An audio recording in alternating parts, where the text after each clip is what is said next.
It's 5:32 now. President Trump is set to become the first U.S. president to go to Turkey since the former President Barack Obama went.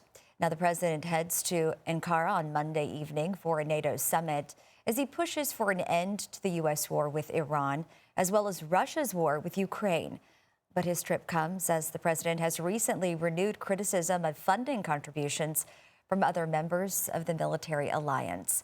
CBS News' Bradley Blackburn has more on that from New York, as well as the president's possible role in FIFA's decision to allow a U.S. soccer star to play in tonight's World Cup match.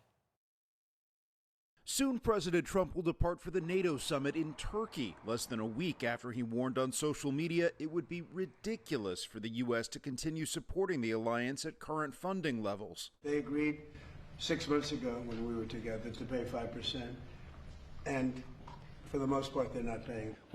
Germany countered it is doubling defense spending. This as the president renews his push to end Russia's war with Ukraine. He held separate calls Sunday with Ukrainian President Volodymyr Zelenskyy and Russian President Vladimir Putin.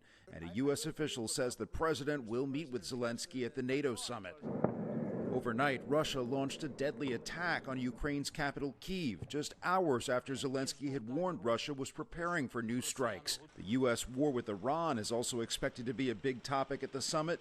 The president again claimed victory in his July 4th speech. You look at Iran, we wiped it out. Peace talks are paused as Iran holds massive days-long funeral ceremonies for its deceased former supreme leader, killed by U.S. and Israeli strikes at the beginning of the war.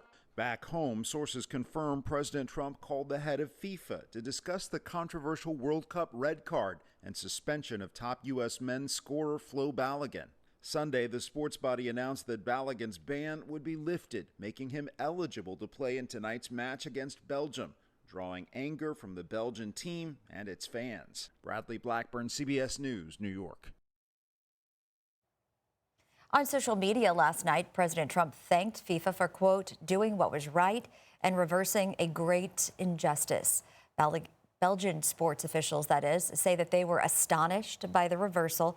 Balogun's red card is not completely revoked, and should he commit a similar infraction during a year-long probation period, his suspension will be enforced.